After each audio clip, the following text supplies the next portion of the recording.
président et députés du Sénégal et qui nous font l'honneur d'être présents aujourd'hui ici. Certains sont encore élus, d'autres l'ont été, mais ce qui compte, c'est une continuité de l'État, une continuité du progrès au Sénégal. Et c'est dans cette logique que je parlerai avec infiniment de respect, bien sûr, du gouvernement en place, du président de la République, du Premier ministre et des institutions qui nous dirigent, qui vous dirigent et sous les instructions desquelles, finalement, je me trouve lorsque je suis au Sénégal. Nous sommes tous des légalistes. Ceci ayant été dit, vous venez ici, à ce point presse, pour parler d'un dossier, d'un sujet qu'on vous a présenté sous un titre qui claque, le titre de la dette cachée. Et moi, je vais me permettre de vous dire que le vrai sujet, c'est celui des rapports cachés. Les rapports cachés qui disent que la dette était cachée. Premier rapport caché, le rapport de l'inspection des finances. Vous le savez, Macky Sall, en 2012, juillet 2012, décembre 2012, a pris une loi de transposition des règles supra-sénégalaises, africaines, selon lesquelles la transparence devait s'imposer dans la gestion et la continuité de la gestion des équipes au pouvoir. Ce mot transparence n'était pas indiqué pour la première fois. Pour la première fois, il l'est, et vous l'avez dit tout à l'heure, déjà, il figure dans la Constitution, et le même mot transparence figure dans une loi très récente du 24 août 2025 sur l'accès de tous les documents administratifs, judiciaires, que sais-je, pour les citoyens qui en feraient la demande. Eh bien, le rapport de l'inspection des finances, qui est le premier à allumer le feu aux poudres, qui est le premier à faire parler d'aide cachée. Ce rapport est caché. Nul d'entre vous ne peut nous indiquer l'avoir eu entre ses mains. Et pourtant, vous êtes la presse, vous êtes la garantie de la transparence, la garantie de la démocratie, c'est vous. Nous, juristes, on passe après. On l'a demandé, on ne l'a pas eu. Ensuite, après ce rapport de l'inspection des finances, il y a eu un pré-rapport de la Cour des comptes. Ce pré-rapport de la Cour des comptes, il est caché. Nul d'entre vous, mesdames et messieurs les journalistes, ne l'avait eu entre les mains. Et pourtant, vous êtes la représentation de la transparence et de la démocratie. Vous êtes la voix de la nation à travers vos appareils qui sont braqués sur nous maintenant. Et nous non plus, nous n'avons pas eu ce document en dépit des lettres que j'ai adressées il y a maintenant 15 jours, tant au président de la Cour des comptes qu'au ministre des Finances. Donc voilà 2 rapports cachés. Mais ce n'est pas tout. Il y a un 3e rapport caché. 3e rapport dont on dit, avec infiniment de respect et des guillemets partout, qu'il est le rapport d'un cabinet indépendant d'audit. C'est le rapport, vous l'avez tous sur les lèvres, le rapport Mazars. Mais là encore, vous l'avez sur les lèvres, mais vous ne l'avez pas entre vos mains, ce rapport Mazars. C'est le 3e rapport caché. Et c'est d'autant plus grave que c'est le rapport d'un cabinet d'audit international qui se dit indépendant, qui se dit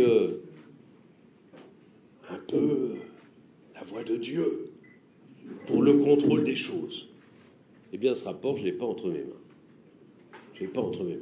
Et j'ai d'autres observations. Quand un avocat reçoit un rapport entre les mains, par exemple le rapport de l'inspection des finances, la première chose qu'il regarde, c'est la forme. La loi de 2012 exigeait qu'il fût déposé dans les 3 mois de la prise de pouvoir du nouveau pouvoir.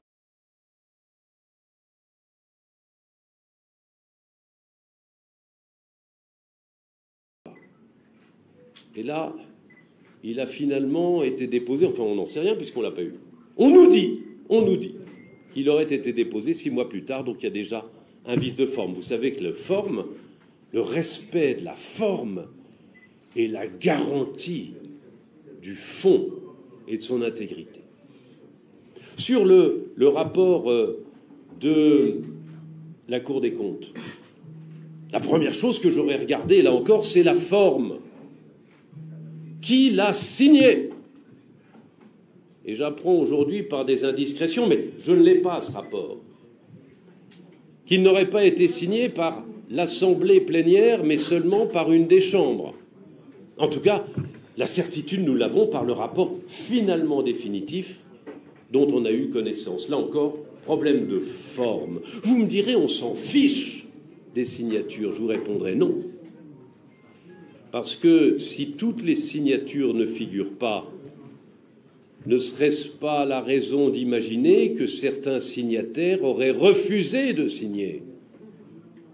Et quid pour le rapport Mazars? A-t-il été signé par les associés Mazars au Sénégal? D'ailleurs, la première chose que je me poserais, si j'avais ce rapport entre les mains, est-ce qu'un appel d'offres a été soumis pour que les principaux cabinets d'audit mondiaux indépendants, comme on dit, puissent soumissionner?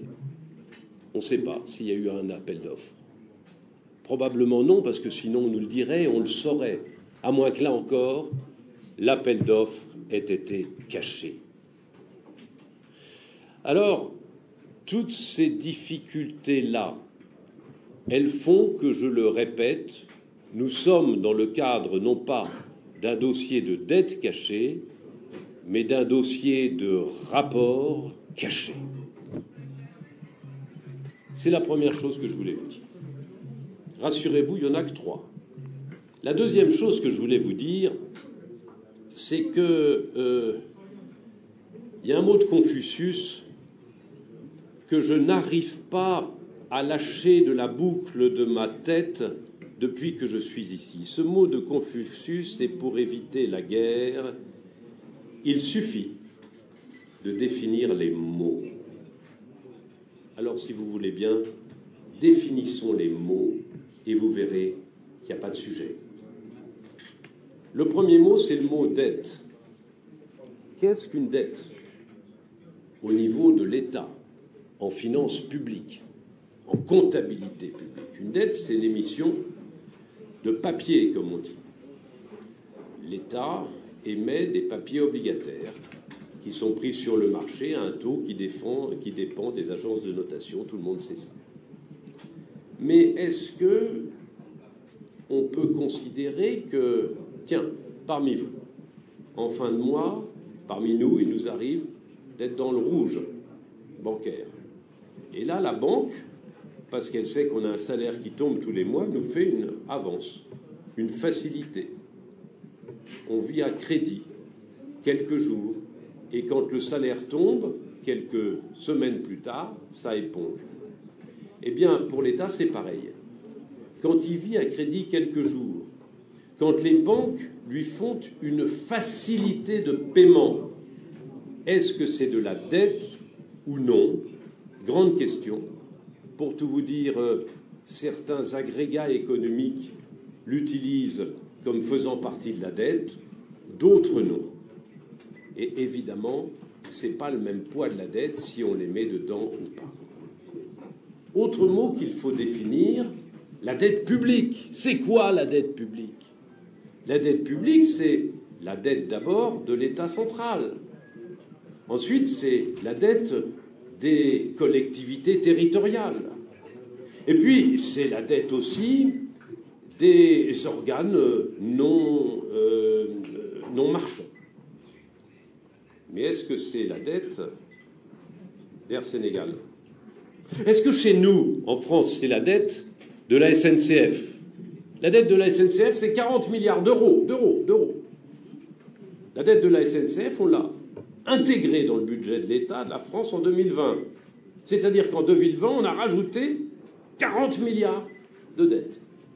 Vous voyez ce que ça fait?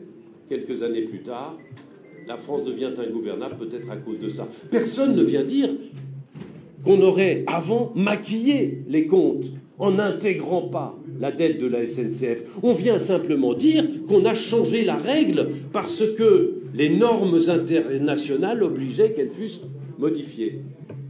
Ben, c'est comme chez vous avec Air Sénégal. C'était pas en 2000, c'est en 2012 que la règle a changé. Pour éviter la guerre, il faut définir les mots. Et si nous définissons les mots, ici les concepts, si nous sommes d'accord qu'il ne faut pas mélanger les carottes et les poireaux, alors nous pouvons raisonner comme disent les économistes, toutes choses égales par ailleurs, et si nous raisonnons toutes choses égales par ailleurs, on est d'accord sur le chiffre de la dette annoncé du temps de Macky Sall, tel qu'il pourrait être aujourd'hui décrypté du temps de ses successeurs. Il faut définir les mots. La troisième et dernière chose que je voudrais vous dire, c'est qu'il faut aussi assurer une continuité de tout ça. Je veux vous dire que la dette, elle est soit vertueuse, soit calamiteuse. La dette, elle est vertueuse, y compris quand c'est 100% du PIB, y compris même quand c'est 120% du PIB. Au Japon, c'est 200, aux États-Unis, c'est 500. En France, c'est comme vous, 120. Elle est vertueuse quand il y a de la croissance. Chez vous, il y a de la croissance. Chez nous, il n'y en a plus. Chez vous, il y a de la croissance. Sous Macky Sall, le PIB a été multiplié par 2. Il aurait été, c'eût été une mauvaise politique que de ne pas augmenter ce potentiel de croissance par le coefficient multiplicateur de la dette vertueuse. Et c'est ce qu'il a fait. Le problème, c'est lorsque la dette est toujours là et qu'il n'y a plus de croissance, ou qu'il y a moins de projection de croissance pour les mois qui viennent. Et alors c'est une catastrophe et la dette n'est plus vertueuse, elle devient un boulet. Mais si on se situe dans la lignée d'une grande continuité du développement au Sénégal, et si on a confiance aux Sénégalaises et aux Sénégalais, aux ressources qui sont les vôtres, au pétrole, au gaz, à la puissance de l'Afrique pour les années qui viennent, qui va dépasser notre vieille Europe, alors on peut se dire qu'il n'y a aucun problème concernant la dette. Le problème, ce serait si on arrêtait tout pour faire des procès aux prédécesseurs. Ce que je veux dire au nom du président Macky Sall, c'est qu'il est important, c'est de respecter les anciens. Ce qui est respecter les anciens, c'est comme construire une maison, nouvelle administration, nouveau président, nouveau suffrage universel qu'on respecte tous. Ben, il rajoute un étage. Et il ne faudrait pas qu'en rajoutant cet étage, on veuille démolir l'étage du dessous ou les fondations, parce qu'alors tout s'écroulerait. Si on respecte ce qui a été fait avant, par strates, et c'est ainsi l'histoire de l'humanité aussi, alors on peut monter très haut, très vite et très bien. Et c'est la raison pour laquelle on est ici pour dégoupiller ce mauvais problème de dette cachée et vous dire qu'en réalité, il s'agit de rapports cachés, il s'agit de mauvaises lunettes de lecture et que si on peut se rassembler autour de ce en quoi nous croyons, juridiquement, factuellement et comptablement, il n'y a pas de problème de dette cachée au Sénégal. Merci beaucoup. Merci beaucoup, cher frère. Je pense que sur ces questions, la cause est introduite. Ce qui était important à retenir,